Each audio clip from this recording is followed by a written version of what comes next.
Right breaking చూస్తున్నాం. కడప జిల్లా బద్వేలు మండలం వీరంపల్లిలో భూ కబ్జాదారులు రెచ్చిపోతున్నారు. లంకమల్లేశ్వర అభయారణ్యం వెళ్లే దారి సమీపంలో రాత్రికి రాత్రే కబ్జాదారులు చదును చేపట్టారు. ప్రభుత్వ భూములను చదును చేస్తుండగా భారీ వాహనాలను గ్రామస్తులు అడ్డుకున్నారు. దీంతో జేసీబీలను అక్కడే వదిలి డ్రైవర్లు పరారయ్యారు. కొద్ది రోజుల కిందటే ఇదే ప్రాంతంలో భూములు కబ్జాకు గురైనట్లు గుర్తించిన రెవెన్యూ అధికారులు కబ్జాకు గురైన భూముల్లో హెచ్చరిక బోర్డులు ఏర్పాటు చేశారు. అయితే కబ్జాదారులపై ఎటువంటి చర్యలు చేపట్టకపోవడంతో వారికి అదుపు లేకుండా పోయింది. ఇప్పటికైనా భూములు మింగేస్తున్న అక్రమార్కులపై చర్యలు తీసుకోవాలని స్థానికులు కోరుతున్నారు. ఇక ఇదే అంశంపై మరింత సమాచారం మా కడప జిల్లా ప్రతినిధి యూసఫ్ ఫోన్ లైన్ లో సిద్ధంగా ఉన్నారు అందించేందుకు. యూసఫ్ చెప్పండి, కడప జిల్లా బద్వేలు మండలం వీరంపల్లిలో భూ కబ్జాదారులు రెచ్చిపోతున్నట్టుగా తెలుస్తోంది. లంకమల్లేశ్వర అభయారణ్యం వెళ్లే దారి సమీపంలో రాత్రికి రాత్రే కబ్జా చేసినట్టుగా కనిపిస్తోంది. దీనికి సంబంధించిన డీటెయిల్స్ ఏంటి? Thank you Radhika. కడప జిల్లాలోని బద్వేలు నియోజకవర్గంలో స్థలాలకు సంబంధించి ఇప్పుడు కూడా అతి భారీ రేట్లు కూడా ఉన్నటువంటి నేపథ్యం. ఇక్కడ ఉన్నటువంటి ఈ యొక్క రేట్లను ఆసరాగా తీసుకున్నటువంటి అధికార పార్టీకి సంబంధించినటువంటి నాయకులు ఎవరైతే ఉన్నారో వారంతా కూడా కబ్జాల పర్వానికి తెరవేశారు. దాదాపు పూర్తి స్థాయిలో బద్వేలు నియోజకవర్గ పరిసర ప్రాంతాల్లో భూములు ఎక్కడే కానీ ఖాళీ భూములు కనిపిస్తే చాలు వాటికి సంబంధించి డాక్యుమెంట్స్ కావచ్చు, అటు రెవెన్యూ శాఖ మంజూరు చేసినటువంటి పట్టాలను కావచ్చు, వాటన్నింటినీ తయారు చేసుకోవడము, ఆ యొక్క భూమిని చదును చేయడం, వాటిలో వెంచర్ల టైప్ లో వెంచర్లు లాగా ఏర్పాటు చేసి అవన్నీ కూడా అమ్మకాలు కొనసాగడం, ఇటువంటి కార్యక్రమాలకు శ్రీకారం చుట్టా ఉన్నటువంటి నేపథ్యంలో నిన్న ఏదైతే లంకమల్లేశ్వర అభయారణ్యానికి వెళ్ళేటువంటి దారి ఏదైతే ఉందో ఆ దారికి సమీపంలో పొలాల్లో అయితే పూర్తిగా ఫోన్లు అన్ని కూడా ఏర్పాటు చేశారు. జేసీబీలు పెట్టి మొత్తం స్థలాన్ని కూడా చదును చేసినటువంటి నేపథ్యం. సర్వే నెంబర్ 364 నుండి చూసుకున్నట్లయితే దాదాపు 385 వరకు టోటల్ ఆ సర్వే నెంబర్లలో 50 ఎకరాలకు పైగా కూడా ప్రభుత్వ భూమి ఉన్నట్లు అధికారులు గతంలో ఎవరు ఆక్రమించకుండా బోర్డులను కూడా ఏర్పాటు చేశారు. ఈ నేపథ్యంలో ఆ యొక్క స్థలం పైనే ఈ యొక్క కబ్జాదారులు కనబడింది. ఆ స్థలాన్ని కబ్జా చేసేందుకు ప్రయత్నాలు చేస్తా ఉన్నారని చెప్పేసి స్థానికులు తెలుసుకున్నారు. పూర్తిగా అక్కడ ఎవరైతే కబ్జాలకు పాల్పడుతా ఉన్నారో వారిని నివారించేందుకు రాత్రి స్థానికంగా ఉన్నటువంటి కొంతమంది అక్కడికి వెళ్లడంతో వాళ్ళంతా కూడా జేసీబీలను అక్కడే వదిలి పరారైనట్లు కూడా మనకు సమాచారం అందుతా ఉంది. పూర్తిగా ఇటువంటి వ్యవహారాల పైన ఎవరైతే కబ్జాలకు పాల్పడుతా ఉన్నారో వారందరిపై నిఘా ఉంచాలి.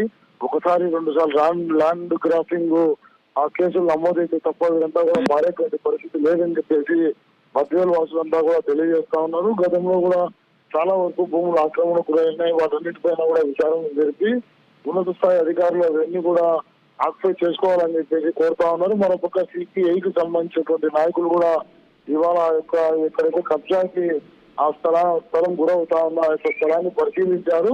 ఆ ఎంత కూడా పేదలకు పంచాలి, దళితులకు కూడా 3 ఎకరాల పాటు ప్రభుత్వం భూములు ఇస్తామని చెప్పేసి గతంలో వాగ్దానం చేసింది.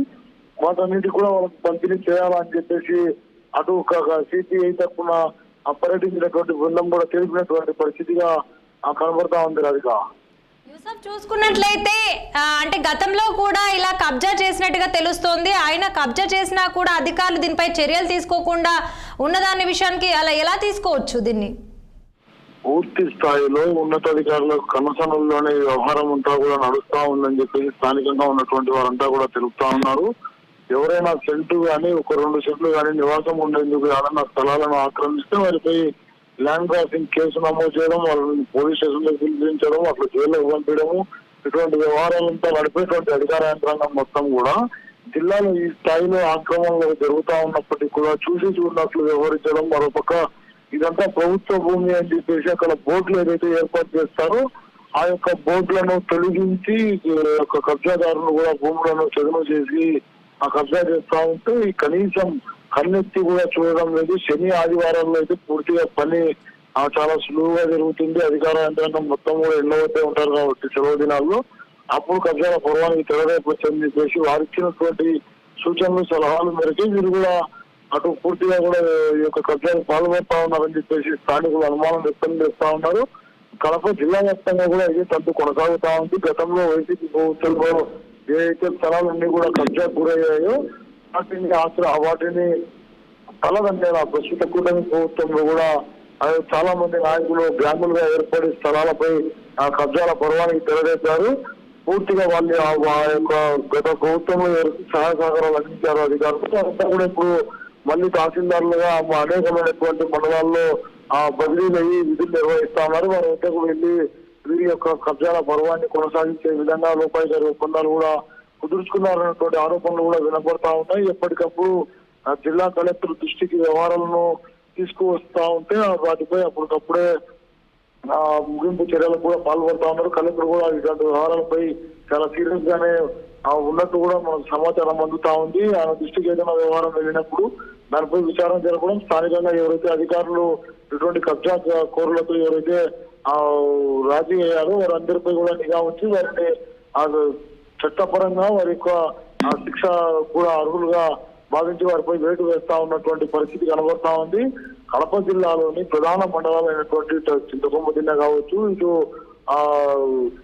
పెళ్లిమరి కావచ్చు, ఇక్కడ ఈ మొత్తం ఈ అన్ని బద్వేలు కావచ్చు, అటు పూర్వామిలా కావచ్చు, ఈ యొక్క ప్రాంతాల్లో అంతా కూడా అటవీ భూమితో పాటు కొండ ప్రాంతాలు అయితే అధికంగా ఉన్నటువంటి నేపథ్యం వాటన్నిటినీ కూడా ఇటు రెవెన్యూ శాఖలో కన్వర్షన్ చేసుకోవడం, ఆ తర్వాత ఆ భూమిని ఆక్రమించేటువంటి పర్వానికి కబ్జా కోరులంతా కూడా తెరలేపుతా ఉన్నారు. పూర్తి స్థాయిలో వీటితో కమిటీని కూడా ఏర్పాటు చేయాలి. అసైన్మెంట్ భూములు కమిటీల ద్వారానే పేదలకు పంపిణీ చేసేటువంటి ప్రక్రియ గతంలో కొనసాగాయి. అవంతా కూడా ఇప్పుడు దాదాపు 4-5 సంవత్సరాల నుండి అసైన్మెంట్ కమిటీలన్నీ కూడా మరుగున పడ్డాయి. కాబట్టి ఇవన్నీ కబ్జా కోరులు మళ్ళా కొత్త పందా ఎన్నుకున్నారు. ఆ కొత్త పందాలో వెళ్తూ ఇటువంటి కబ్జాలకు పాల్గొంటా ఉన్నారు అన్నటువంటి వాదన బలంగా వినబడతా ఉంది. రాధిక. Okay, right Yusuf.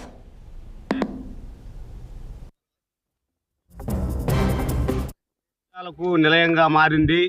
ఏది ఏమైనా కానీ వైఎస్ గవర్నమెంట్ విమర్శించిన తెలుగుదేశం పార్టీ నాయకులు కూడా ఈ రకంగా పాల్పడడం అది మంచి హేయమైన చర్య అని మేము అయితే అనుకుంటాం. సిపిఐ-ఎంఎల్ లిబరేషన్ పార్టీగా ఏదేమైనా పాలకులు పేదలకు భూములు పంచిమంటే ఎక్కడ లేవని చెప్తారు, కానీ ధనవంతులు ఎక్కడైనా ఆక్రమించుకుంటే నామకవాస్తిగా ఇవన్నీ జరుగుతాయి తప్ప దీన్ని ప్రతిష్టంగా గట్టిగా పనిచేసి దీన్ని కూడా పైన ఎవరైతే కబ్జాలకు గురైనో వాళ్ళను ల్యాండ్ గ్రాప్ కేసులు పెట్టాలా.